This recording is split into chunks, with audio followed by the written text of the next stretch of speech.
Hey yo, wanted to hop in and give everybody an update on what's going on with my deal that's supposed to close tomorrow. Yesterday, I got a call from the tenant and was like, "Oh, I'm so sorry, something came up. Everybody who I said was going to help me move flaked on me. So now I'm scrambling trying to find a moving company for her, which I found for her yesterday. The moving company says $60 per hour, 2 hour minimum, $60 traveling fee. So she only needed a few items moved, so she claimed in the beginning. And then when it got down to the nitty gritty, after I had already kind of started talking to some moving companies, she was like, okay, yeah, and then this, and then this, and then this. And then we might as well move this too if we're going to have to pay for 2 hours. And then it's like, okay, so now they're just moving everything for you, pretty much what it sounds like. So she's like, yeah, I don't have work the next 2 days, so I'm free. Like, all right. So I kind of just take that on its face and I go ahead and I schedule the moving company for 2 p.m. today because I wanted to give her enough time because I knew she was still scrambling last minute. I knew she was still needing to pack things into boxes just by the tone of her voice and the sound of everything that she's talking about. I knew she waited to the last minute to do this stuff. And then uh, 2 p.m. rolled around today and she's like, the movers aren't here yet. Well, even before that, it sounds like the person I was talking to contracts somebody else, and so that somebody else actually doesn't actually go out in the field and move. He has people. So it's like I'm talking to so many different people. She's telling me the tenant's telling me they're still not here yet. So then I'm calling the guy who got contracted by the original guy that I'm talking to. I'm like, hey Eddie. So I was gonna say before they even got sent out there, and before she even let me know that they weren't there on time, he texted me and was like, just so you know, our prices are $70 an hour for 2 hours plus a $60 fee. And I said, no, you advertise $60. And he goes, no, that's the old price. Um, that's the old price. Um, I'm gonna just read it to you. Those are old prices that need updates from our offices. I said, okay, could you honor those prices since that ad was posted yesterday when I found it? I am just a driver. Let me talk to my boss. I said, okay. And he says, no problem. We will do the 60. I said, thanks. You're welcome. Then 2 o'clock rolls around. She's texting me, they're not here. They're not here. Um, so I'm like, okay, we'll give them another 10 minutes. And if they're still not there, let me call Eddie. Then I call Eddie because they still didn't show up. And then when I call him, he's like, let me place you on hold 1 second. And he places me on hold and he calls the actual movers who are supposed to be there. He plays me on hold for like 5 minutes and then he gets back on. He's like, hey, they're there now. They're outside. I'm like, okay. So then I text her. I'm like, hey, they're outside. She's like, yeah, but they're not moving. They're just sitting in their truck. Um, and then she drops I have to go get my son from school at 4, which is something that I was not aware of. So now it's like, okay, I wish I would have known that because I would have scheduled the movers at noon or even 1 at the latest because I kind of knew they were going to probably show up late. I knew they weren't going to be prompt on time. Like, they're movers. So she drops that on me and I'm like, okay, I really don't know what to do then. Like, do what you can in the time that you have. If you don't feel comfortable leaving them at home when you're not there to move your things, like, I honestly don't know what to tell you. I wish I would have known that. Um, and then I just want to read you her conversation because all she does is complain and it's so difficult to deal with. Please tell me someone on the truck speaks English. I said, everybody I've spoken with does. Call Eddie at this number if you run into any issues. So I kind of just put it on her like, look, you're there. You're the one who needs help moving. This is the person that you need to talk to. This is their boss. This is the mover's boss. Okay, they are here. I think I got this. I said, all right, perfect. And then here's the list of complaints. 2:30 and it's pouring down rain. I don't know where they went. They still have not come in. I showed them and they are sitting in the truck. They can start the time at 2:50 and I'm saying, "Okay, so you're saying they just started now?" Yes. Okay, thank you. They got here at 2:30 and still haven't touched anything. One is walking around on the phone. They are moving slower than a teenager. and I'm going to have to go get my son in an hour.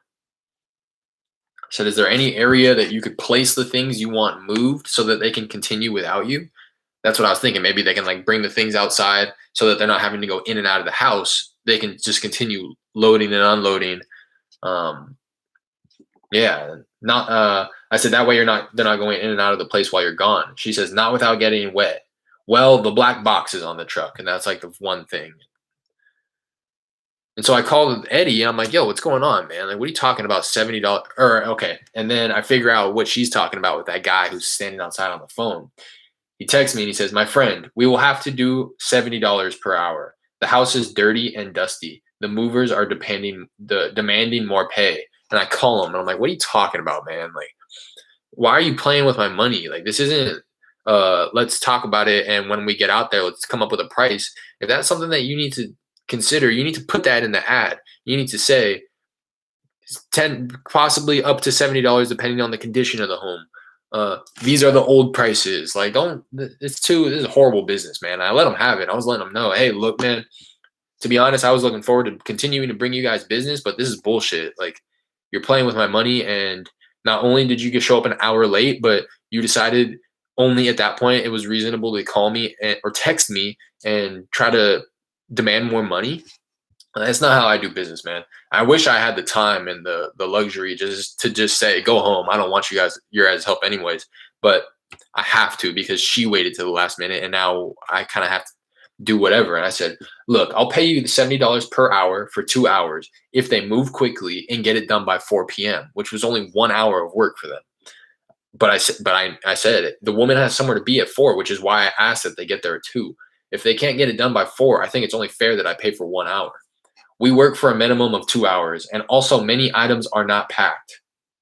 Again, like, don't use that as a negotiation to try to demand more money because it's clearly stated in your ad that you offer packing and unpacking services. So, like, I don't know.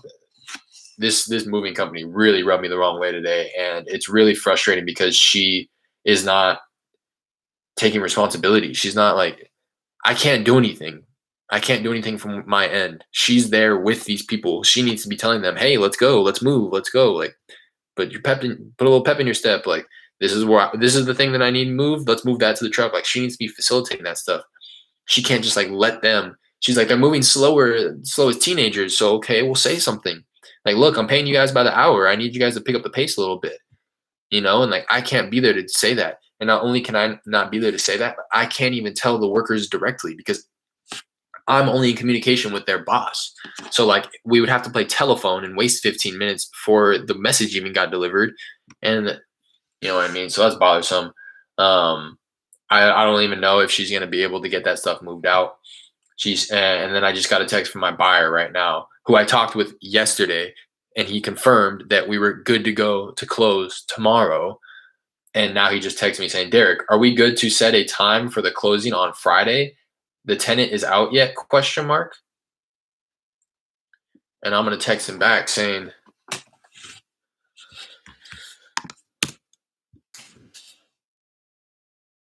hey, Nestor,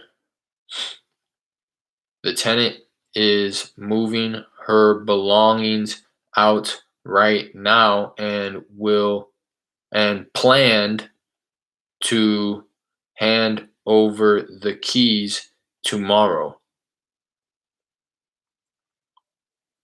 I have a mobile notary showing up to the seller's house tomorrow at, I think it's 1 p.m. I have a mobile notary showing up to the seller's house tomorrow at 1 p.m. so that him and his wife can sign on their end. What do I say? Like, I'm trying to say, like, this is what the plan was the whole time, the 19th. This is what we agreed to. And in fact, I even have part of my agreement says that if the delay is on his end, that he would be liable for $1,000 a day if closing was delayed because of him. And that's what's happening right here. You know what I mean? So I'm going to pull up my assignment agreement again and that's why he's asking, is the tenant out yet? Because he wanted me to make it clear in the language in the agreement, which I did, that it wouldn't fall on him. That $1,000 per day responsibility wouldn't fall on him if it wasn't vacant yet. So I put in there, if the buyer delays closing or if the property is still not vacant, then he won't be liable for that $1,000 a day. So now he's trying to make sure, like, damn, I'm delaying it. I don't know what the reason for the delay is on his end, but that's why he wanted to make sure, like, is the tenant out? And I'm saying, yeah, the tenant's going to be out by the time we have the closing scheduled. So I'm gonna say, hey, Nestor, the tenant is moving her belongings out right now and plans to hand over the keys tomorrow. Um, the 19th. I have a mobile notary showing up to the seller's house tomorrow as well at 1 p.m. so that him and his wife can sign on their end for the closing.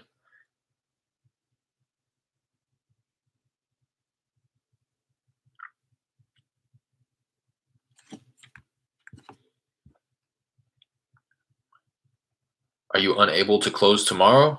Question mark.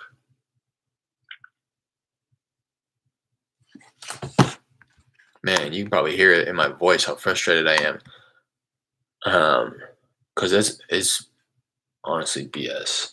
I'm not gonna charge him the $1,000 a day. I just won't, unless it starts to get unreasonable, right? Like if he's saying, look, on Friday, 100%, then it's like, all right, whatever, because that'll honestly give her another day to load some things up into her truck and get them into storage or whatever. So I'm just gonna have to let the title company know that I'm gonna ask if that's even something that they're willing to do, is have the seller sign on his end on Thursday and then have the buyer sign his end on Friday. I don't know if that's something that they would do. Again, this is my first closing, so I'm just like trying to figure it out as I go here. Um, and then I would, yeah, let the tenant know that I mean, I don't even want to give the tenant more time, but I guess I should at least let her know that, hey, like, it's looking like early Friday morning is when we'll need those keys. So like if you want to stick around and stay the night on Thursday, because that's what she's trying to do. She's trying to live for free for as long as she can. And this, like, the moment that she hands over the keys, she's gonna go get a motel room and start paying for the motel room. So it's like one of those things where I don't want to give her more time, but I understand her situation. Um, so I'm gonna have to wait on buyer. I'm just taking notes here. Buyer, can he close? Movers, did they finish? How much money to pay? Tenant, um, tenant, did they finish? Did she finish? Um, did she finish? And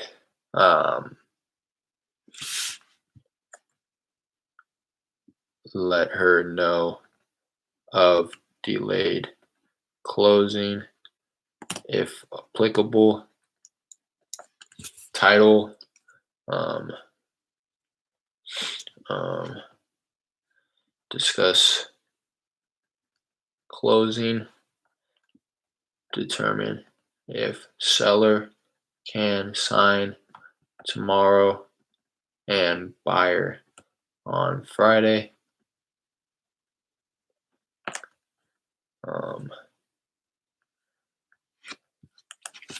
And then for the seller, I need to possibly notify that he will sign tomorrow, but get paid Friday. Which is like probably something the title company won't do, because that's bullshit too. Like, even I'm thinking about it. If I was a seller, like, I'm not going to sign you over the deed to my house and then wait to get paid, right? So hopefully my buyer is more so concerned about taking. I think it's one of two things. It's one, he's concerned with actually taking title to the property when the tenant isn't officially out. He's made that very clear from the beginning that he's only going to close on the property if it was delivered vacant, which is something that I was comfortable with because I had already had that conversation with the tenant and she was on board with getting out before the closing date. Um, so it could be one, that, or two, he's run into some issue where his lender uh, can't come up with the funds until Friday. So if that's the case, again, I had in my assignment agreement some language that says if there was a delay in closing due to the buyer's part, if the buyer is the reason that we are delaying in closing, which it is, then he would be liable. He would be held liable for $1,000 a day, um, which is like damn near something that I'm considering enforcing because we've the date has never changed. This closing date is the same closing date that I had on the original purchase and sale agreement, direct to seller. Uh, I gave him 45 days. The 19th, which is tomorrow, was exactly 45 days from when I originally got the agreement signed. Got the tenant on board to get her out by that date. When I found the buyer and he made his offer and we made the agreement that we did, and I had him sign the assignment agreement, he was on board for the 19th. Now I have the mobile notary scheduled to go out to the seller for them to sign on the 19th. I have title on board and ready to facilitate the closing for the 19th. I have the tenant prepared to move all of her belongings out by today and hand over the keys tomorrow morning on the 19th. And now he's coming to me a day before closing saying that he wants to delay it by a day. It's not that big of a deal, but with there being so many moving parts, and that's all it is. There's so many moving parts, and I've given everybody my word. I've given all of these parties my word, thinking that everybody was on the same page. And then for him to like, I don't know, I really keep your fingers crossed for me. I hope that it's just his concern about the tenant. But for him to do that the day before is bullshit. And especially when I had talked to him yesterday, he texted me yesterday morning saying good morning, and I texted him back saying good morning, and he didn't never texted me back. So I called him like way later in the day, and I was like, hey, what's up? Like, you texted me? He's like, yeah, like I just wanted to round back. And I was like, yeah, well, here's the update, and I gave him everything that I'm pretty much telling you. The tenant's ready to move out, title's on board, I have a mobile notary scheduled. This is what's going on. I'll let you know tomorrow when she's moved out officially. And he's like, all right, sounds good. And I was like, all right, so you're good to go. You're good to close on the 19th. And he said, yeah, that should be fine. It's like, all right. So here he is 24 hours later asking if we can push it by a day. And that's what's going on, man. I mean, a lot going on. It's 4:30 now, their time. I really don't know what came of the moving situation because, again, she had to go pick her son up at school at 4. Um, haven't heard from her. So